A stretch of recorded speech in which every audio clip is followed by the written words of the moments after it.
Radio Vegana, the podcast cruelty free. Bienvenidos, gentes del futuro, a una nueva emisión de Radio Vegana. Hoy hablamos de veganofilia y veganofobia, y para ello nos vamos a volver a aprovechar de la inteligencia colectiva para presentaros comentarios y opiniones elegidas por ser representativas de los dos extremos del espectro de reacciones a mensajes veganos, veganofilia y veganofobia. Todos estamos sujetos a crítica simplemente por estar en el mundo, y aún más si expones tus opiniones. La primera liberación necesaria es la liberación de la opinión ajena, aunque es síntoma de madurez preocuparse por conocerlas, especialmente si son sinceras, y para mejorar en lo posible. Veganofobia y veganofilia son los dos extremos del espectro de reacciones posibles a mensajes veganos que se dan en gente no vegana. Agrado o desagrado, aprecio o desprecio, amor u odio, simpatía o antipatía. Se sobreentiende que debe de haber una mayoría silenciosa, solo reflejada en estadísticas, que es más bien indiferente hacia el tema vegano, y básicamente hacen lo que hacen o dejan de hacer por otros factores. La indiferencia habitualmente significa no solo connivencia, sino participación directa, por desgracia. Van a ir entremezclándose, pero empecemos por la veganofilia. Todos sabemos cómo es el mundo fuera de los círculos veganos. Salir de la burbuja vegana a veces requiere afrontar contradicciones. Es de suponer que habrá quien se suba al carro vegano por moda o intereses comerciales, siguiendo el principio de que hay que plegarse al mundo en que se intenta penetrar. Por eso mucho de lo vegano mediatizado no deja de ser un circo de autobombo o directamente una farsa. Te puede gustar mucho, poco o nada, pero la veganofilia incluye acciones que no dejan de tener el objetivo de veganizar. En inglés lo llaman veganish. La terminación ish equivale al prefijo pseudo, o sea, pseudo vegano. Es un término que se suele usar como crítica para nombrar a cosas pretendidamente veganas que no llegan a serlo por un motivo u otro. En teoría, el tramo que le falta para llegar es menor comparativamente al de a un veganófobo, carnista o un indiferente. Veganish, veg-friendly o estas tendencias veganófilas, a algunos veganes puede sonarnos aberrante, a todas luces insuficiente para los animales esclavizados, martirizados o masacrados. Pero va en nuestra dirección, y hay que saber ver posibles aliados potenciales en vez de transformarles en enemigos a la primera de cambio. Y no es raro que muchas de estas sean apoyadas o encabezadas por veganas. Hay muchos ejemplos de tendencias veganófilas. Entre ellas mencionamos los lunes sin carne, Meatless Monday. Como imagen de campaña está Paul McCartney, el Try Vegan for Lent, o prueba el veganismo durante la cuaresma enfocada al mundo cristiano. Mezcla de las palabras inglesas veganismo y enero, vegan y January, para animando a probar el veganismo durante el mes de enero. Y le salió la réplica en febrero de dejar los lácteos. Dairy. Febru Dairy. El veganismo, que engloba todas las formas de vegetarianismo, o en inglés plant-based. El reducetarianismo, enfocado a carnistas o indiferentes para que reduzcan su consumo. El flexitarianismo, más bien un concepto de restaurantes, prensa o bloggers, pero que igualmente facilita la apertura.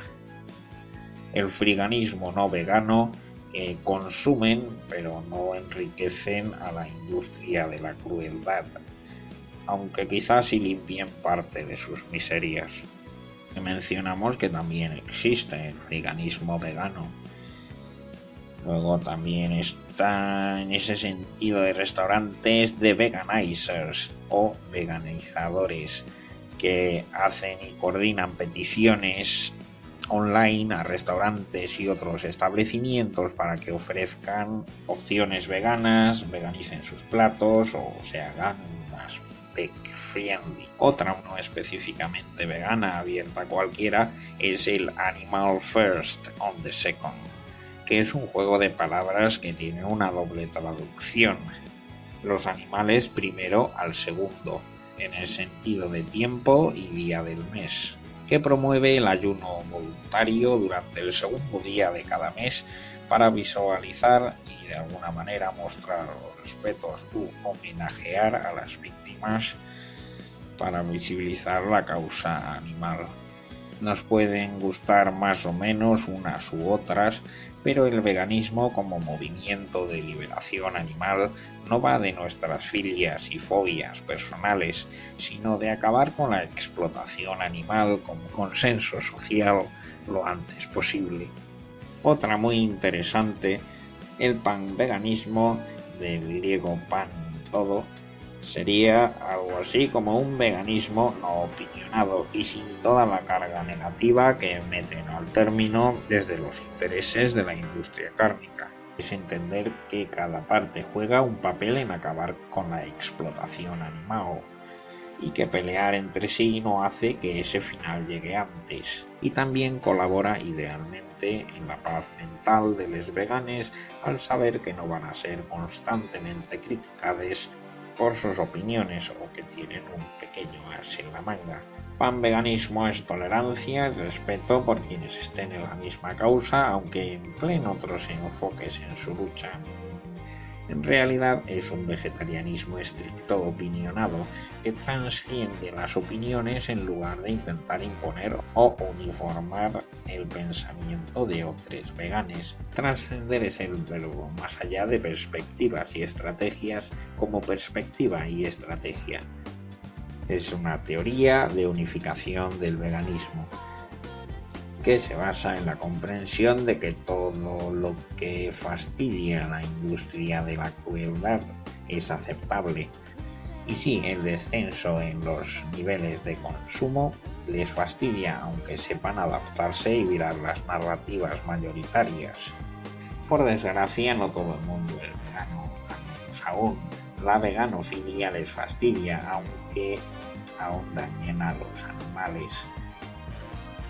No es el objetivo final, pero sí parece una de las paradas del proceso, por mucha urgencia que tenga para los animales. Son aliados actuales o potenciales. Recordamos que el veganismo es la filosofía práctica del menor daño posible. La veganofilia, el panveganismo o el veganismo, que engloba todas las formas de vegetarianismo, plant-based. Para algunas aberraciones, para otras la única manera posible de aproximarse al veganismo. No son veganes, pero están más próximas a posiciones veganas que de la sociedad. Mejor sumar hasta conseguir esa masa crítica, fenómeno sociológico expresado en la teoría del centésimo mono, a partir del cual los movimientos toman su propia inercia y crecen exponencialmente. En cualquier momento pueden sacar una campaña publicitaria de dimensiones brutales y nos borran del mapa, o fomentan narrativas que nos constriñan y limiten el crecimiento o visibilidad del movimiento. Simplemente adaptarse y redirigirlo hacia donde menos daño les haga. Antes de exigir a los demás, conviene examinarse a uno mismo. ¿Somos nosotros mismos veganófobos? ¿O no tres veganes por no ser el tipo de vegan que nos gustaría que fuera? Como cualquier otra cosa, cada cual verá el tema según su propio filtro y todo el mundo debería poder tener su sitio, porque, repetimos, para los animales esclavizados, martirizados, masacrados, toda ayuda es poca. Rechazar posibles aliados no hace crecer los movimientos, por poco puristas o idóneas que nos puedan parecer sus posiciones.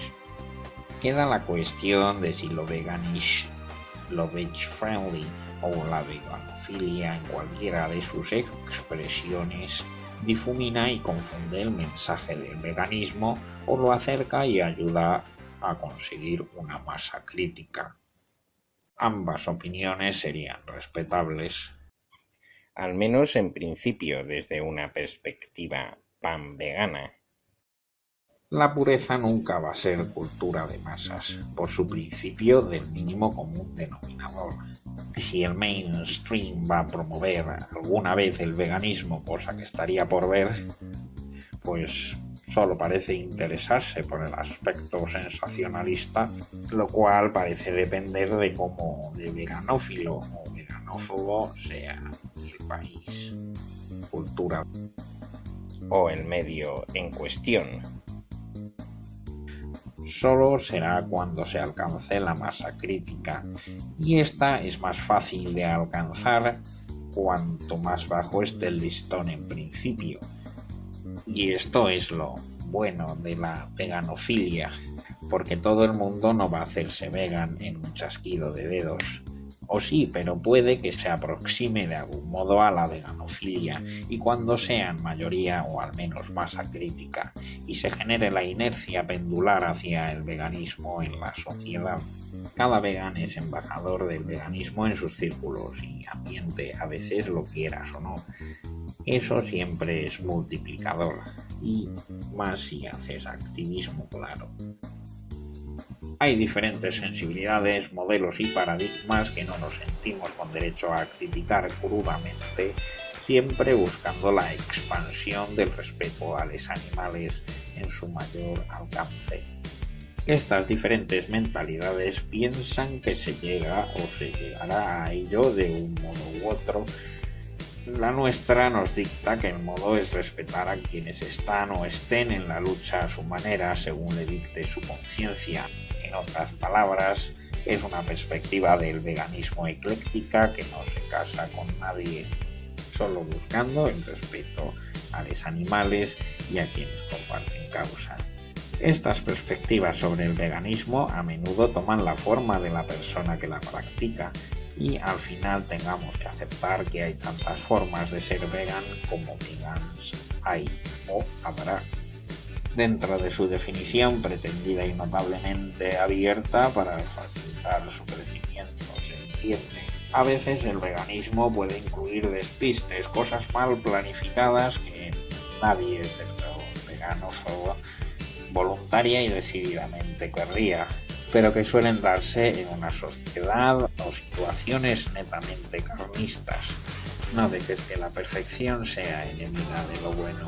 Y no está de más recordar que en otros movimientos de liberación, como el fin de la segregación racial estadounidense, el apartheid sudafricano o el voto femenino en países occidentales u occidentalizados, fueron necesarias posturas en la superficie enfrentadas, pero que perseguían un mismo fin.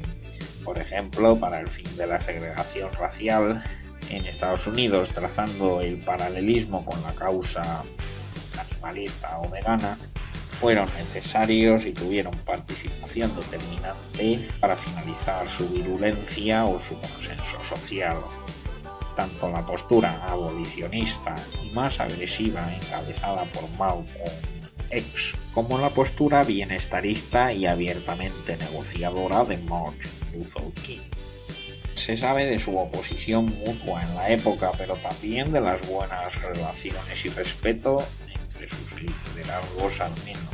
El panveganismo pretende liberarse de las perspectivas y filtros y asumir todo lo veganófilo como esfuerzos en la misma dirección. La lucha de la causa animal no es una voz unívoca, por mucho que quisiéramos, ni al unísono, sino que hay diferentes voces, incluso aunque algunas sean contradictorias en sus métodos, se entiende que persiguen el mismo fin. El fin de la esclavitud, explotación y sufrimiento animal de origen antropogénico. Una pregunta tiene una respuesta o muchas respuestas. Ahí está la respuesta. Pan vegana. El eterno cuento de la ortodoxia versus heterodoxia. Todo perfecto, pero quizá demasiado perfecto para este mundo cruel. Quizá sería mejor enfrentarse al problema heterodoxo cuando haya una masa crítica y una inercia creada. Pasemos ya a hablar de veganofobia, en la que trataremos algunos rasgos de la publicidad y la cultura de masas, pues nos parece que están relacionados. Al hablar de cultura de masas se habla del culto a la imagen, a la superficialidad, al sensacionalismo, a clickbaits en todo formato y a lo intranscendente. Brazo superestructural del establishment. Detrás del odio y la ira hay miedo e ignorancia. Se desprecia lo que se ignora. En cambio, la indiferencia suele ser la reacción a cosas que no consideramos que nos afecten o no nos interesan. Contra el odio y la ira no se puede hacer mucho, pero sí contra el miedo y la ignorancia, confianza y conocimiento. Las opiniones son fáciles de manipular, o al menos es posible para quien tiene la práctica o la maestría de la dedicación constante como profesión o forma de vida. Experimentos psicológicos lo confirman y especialmente que no nos comportamos ni pensamos igual. Cuando somos parte de la masa, el nivel de atención disminuye y se pone el piloto automático. Y es más fácil de manipular o asumir como propias opiniones ajenas de la mayoría o de quien lleve una bata o una corbata, entre otras muchas maneras de manipulación, como pseudocomandos hipnóticos por motivos espurios habitualmente asociados a sus beneficios económicos en el corto plazo. No es siquiera una opinión. Destacados miembros de la cultura de masas no tienen ningún pudor en admitir que se dirigen al público como si fuesen idiotas, lo que hemos llamado anteriormente mínimo común denominador. Parece que sencillamente todas las partes asumen eso como algo normal, natural y necesario. Solo puede mirarse con una mirada crítica si quiere salir ilese. Si gastan millones en publicidad por emplazamiento y en todo formato imaginable, no gastarán los 2 duros que cuesta activar bots para difundir mensajes disfrazados de diferentes maneras en las narrativas de los temas que les interesan. Y la tecnología para ello, arma de doble filo, pues también es útil contra los medios generalistas, está disponible a cualquiera. Es absurdo pensar que no lo hicieran. Para mantenerlo aparentemente complicado, raro, burlado y enfrentado desde fuera y entre sí. Sabemos y saben que la ganadería industrial, la peor forma cuantitativa y cualitativa de explotación y crueldad hacia los animales, tiene los días contados. Como producto de la era industrial que es, acabará con esta, sino antes, a través de estrategias o mera necesidad de supervivencia medioambiental, o por el avance e implantación de la era digital que la sustituya. Si la publicidad no nos fríe los sesos y queda alguien con quien mantener ese debate, y los estados cambian el sentido de sus apoyos, en lugar de al lobby económico empresarial, al científico y educativo. Probablemente lo esperarais, pero no vamos ni a mencionar los típicos exabruptos veganófobos. Los hay por cientos, también recopilados por veganes, para dar una guía sobre cómo defenderse dialécticamente hablando. Nadie nace experto y nos vamos haciendo al responder comentarios online o en nuestros círculos familiares o de amistades, leyendo artículos, viendo documentales, contrastándolos, comprobando fuentes, algunos estudiando, otros por experiencia directa en su trabajo o de otras maneras. Es un proceso en el que cada argumento suma. Para alguien quizá pese más una cosa y otra le resulte diferente. A nadie le gusta sentirse juzgado negativamente y una reacción probable es alejarse, u otra asumirla y cambiar. Depende de lo dispuesto que esté o la madurez de los interlocutores. Es el arte de comunicar y hay grandes maestres de esto también en el mundo vegano. Ignorantes cargados de odio puede haber en cualquier parte, pero obviamente hay más tendencia en unos ambientes que en otros. Más que ponernos a hacer un recorrido ensayístico sobre sus raíces emocionales, que sería un tema largo e interesante, por supuesto, hablemos de sus antecedentes históricos, que igualmente daría para una investigación larga y profunda fuera de nuestro alcance. Pero daremos unas pequeñas notas. Su justificación es que aparentemente siguen una misma línea discursiva, aunque por suerte hoy día en otro marco social. No digo que estemos tan mal, de hecho estamos más avanzados. Estos van en la línea de herejía, ortodoxia versus heterodoxia, específicamente en los casos en que esa heterodoxia hizo de algún modo gala de respetar a los animales o no comérselos. A medio camino entre leyenda y realidad estaría la invasión de los sibaritas a la escuela pitagórica de Crotona, donde se hallaba Pitágoras, dando lugar a su muerte, según algunas crónicas, aunque no sabemos si tendría que ver mucho con su dieta pitagórica vegetariana o con otras temáticas. También tenemos anotada la persecución a los primeros cristianos, condenados al circo romano para ser devorados por leones, que sería el sueño húmedo de los más acérrimos veganófobos. Y parece ser que hay documentación de la época de la Inquisición en el que no comer cerdo era prueba de ser judaizante. Se usaba como técnica probatoria de quién era judío y torturas mediante conversión forzada al cristianismo, exilio o directamente muerte. Hoy en día, aunque afortunadamente no a esos extremos, pero sí hay sobrada muestra de veganofobia por doquier. ¿Creéis que la veganofobia es algo espontáneo o una reacción aberrada o aberración reaccionaria a la proliferación de mensajes veganos? Da la impresión de que es la camorra de los poderes económicos. Como siempre ha sido su labor, el reventar movimientos libertarios o liberadores.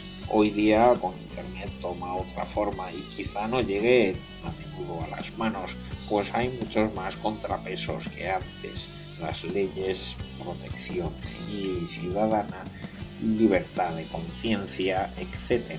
Una tarea inútil cuando estos movimientos liberadores hayan conseguido tanto peso específico e inercia que son imparables y se convierten en sentido común y consenso social, como lo hizo la no segregación racial o el voto universal, aunque actualmente aún haya fallas sistémicas y casos en diferente número y virulencia, pero sigue siendo el consenso social. Y por ello trabajamos desde Radio Vegana, tu podcast cruelty free. Antes, Dar paso a la siguiente sección. si os parece, hagamos un pequeño experimento. Veganófiles, dadle al like. Veganófobes, al dislike. Indiferentes, no hagáis nada que bastante tenéis con lo vuestro. Y veganes, sed testigos